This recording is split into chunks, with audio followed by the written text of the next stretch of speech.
അങ്ങനെ ഇന്നലെ കാണിച്ച വാഗനറിൻ്റെ ടൈം ബെൽറ്റ് അഴിച്ചിരുന്നു. എന്നിട്ട് പുതിയ ബെൽറ്റ് രാവിലെ തന്നെ മേടിച്ചായിരുന്നു. അപ്പം അങ്ങനെ ടൈം ബെൽറ്റ് ഇടുകയാണ്. ടൈം ബെൽറ്റ് ഇടുന്നതന്നെ നല്ല രീതിയിൽ അറിഞ്ഞിരിക്കണം. താഴത്തെയും മേളത്തെ എല്ലാം ഒരുപോലെ ആയിരിക്കണം. ടൈമിംഗ് ഒന്ന് തെറ്റിക്കഴിഞ്ഞാൽ വണ്ടി സ്റ്റാർട്ടാവില്ല. അഥവാ ചെറിയ പൊടിക്ക് വ്യത്യാസം ഉണ്ടെങ്കിൽ കുറച്ച് ക്രാങ്ക് ചെയ്തതിന് ശേഷമേ സ്റ്റാർട്ടാകത്തുള്ളൂ. കറക്റ്റ് ടൈമിംഗ് ഒറ്റയടിക്ക് സ്റ്റാർട്ടാവുന്നതാണ് കറക്റ്റ് ടൈമിംഗ്. കറക്റ്റ് ടൈമിംഗ് വന്നു കഴിഞ്ഞാൽ സൈലൻസിൽ കൂടെ വെള്ളം നീരാവി വരെ വരും. അതാണ് കറക്റ്റ് ടൈമിംഗ്.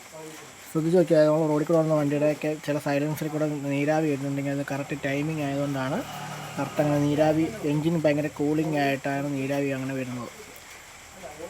അത് ഡീസൽ വണ്ടിക്കും ചില പുതിയ വണ്ടികൾക്കും വരാറുണ്ട്. ശ്രദ്ധിച്ച് നോക്കിയാൽ മതി. പെട്രോൾ വണ്ടിക്കാണ് ഏറ്റവും കൂടുതൽ ചാൻസ് ഉള്ളത്. അപ്പോൾ അങ്ങനത്തെ ഉള്ള വണ്ടികളുടെ സൈലൻസർ പെട്ടെന്ന് തുരുമ്പിക്കാനും ചാൻസ് ഉണ്ട്. ഈർപ്പം ഇങ്ങനെ തട്ടി വരുന്നുണ്ട്.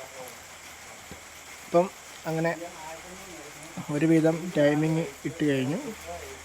ഈ വാഗനറിൻ്റെ ഈ സൈഡൊക്കെ ആയതുകൊണ്ട് എല്ലാ വണ്ടിയുടെയും ഈ ചേസിൻ്റെ സൈഡിലായിട്ടായിരിക്കും ടൈമിങ് വരുന്നത്.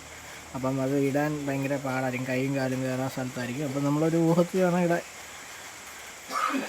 ടൈമിങ് പഠിച്ചു കഴിഞ്ഞാൽ വണ്ടിയുടെ എൻജിൻ പണിയാൻ പഠിച്ചെന്നാണ് അർത്ഥം. പിന്നെ ബാക്കി ടൈമിങ്ങെല്ലാം ഇട്ട് കഴിഞ്ഞ് ബാക്കി ഇനി ടൈമിംഗ് കവർ ഇടുക എന്നുള്ള കാര്യങ്ങളാണ്. ടൈമിംഗ് പ്ലാസ്റ്റിക് കവറാണ്. ടൈമിംഗ് കവർ ഇടുക. അതിൻ്റെ 10ൻ്റെ ഒരു 5-6 ബോൾട്ടുണ്ട്, അതിടുക. അതും വലിയ കുഴപ്പമൊന്നുമില്ലാതെ ഇടാൻ പറ്റും. അതെല്ലാം ടൈറ്റ് ചെയ്തുകൊണ്ടിരിക്കുന്നു. ടൈറ്റ് ചെയ്ത് കഴിഞ്ഞു.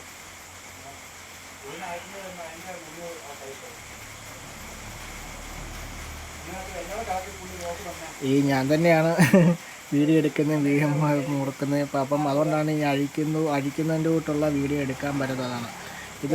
ഇത് ഫൗണ്ടേഷൻ വരുന്ന ഒരു ഭാഗമാണ്. ഫൗണ്ടേഷൻ ഇതിലാണ് ഫിറ്റ് ചെയ്യുന്നത്. ഇത് എൻജിനെ ഫിറ്റ് ചെയ്തിട്ട് നേരെ ഫൗണ്ടേഷനും ബോഡിയും ഇത് ചേർത്ത് ബോഡിയിലും ചേസയിലുമായിട്ട് വരുന്ന എൻജിനും ചേസയിലും ബോഡിയായിട്ട് ബന്ധിപ്പിക്കുന്ന ഒരു സാധനമാണിത്. ഇത് AC-യുടെ പുള്ളറും കാര്യങ്ങളൊക്കെ വരുന്ന സാധനമാണ്. AC ബെൽറ്റ് അഡ്ജസ്റ്റ് ചെയ്യുന്ന ഒരു ഭാഗമാണ് ആ സാധനം. പിന്നെ അതിൻ്റെ AC മോട്ടർ ഫിറ്റ് ചെയ്യുന്നതും AC-യുടെ ബെൽറ്റ് ടൈറ്റ് ചെയ്യുന്നതെല്ലാം അതിൽ തന്നെയാണ്. ഇപ്പോൾ കൊണ്ടുവച്ച സാധനത്തിൽ തന്നെ.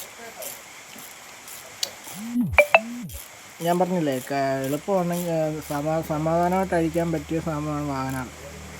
സ്പേസ് ഇല്ലെങ്കിൽ എല്ലാം ഒരു വേറെ രീതിയിലാണ് അഴിക്കാൻ. സിമ്പിളായിട്ടെല്ലാം അഴിഞ്ഞിങ്ങി പോകുന്നത്. ഇത് ഫൗണ്ടേഷൻ കേട്ടോ, സൈഡിലെ ഫൗണ്ടേഷനാണ്.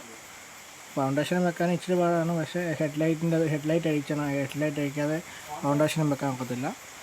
അങ്ങനെ അത് കുറച്ച് നമ്മൾ ലിവറൊക്കെ ഇട്ട് പിടിച്ച് ജാക്കി അഡ്ജസ്റ്റ് ചെയ്ത് എൻജിന് നമ്മളിപ്പോൾ ജാക്കി കൊടുത്തിട്ട് വേണം ഫൗണ്ടേഷൻ അഴിക്കാൻ, അല്ലെങ്കിൽ എൻജിൻ താന്നു പോകും.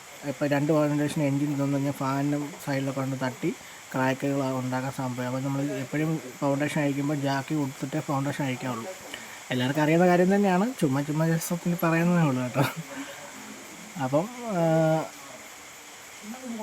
അറിയാത്തവർക്ക് വേണ്ടി അത് പറഞ്ഞതേ ഉള്ളൂ. അങ്ങനെ ടൈമിങ്ങും ഫൗണ്ടേഷനും എല്ലാം ഇട്ട് കഴിഞ്ഞ് വണ്ടി സ്റ്റാർട്ടാക്കുന്ന വീഡിയോ കേട്ടോ. അങ്ങനെ വണ്ടി സ്റ്റാർട്ടിങ്ങാണ്.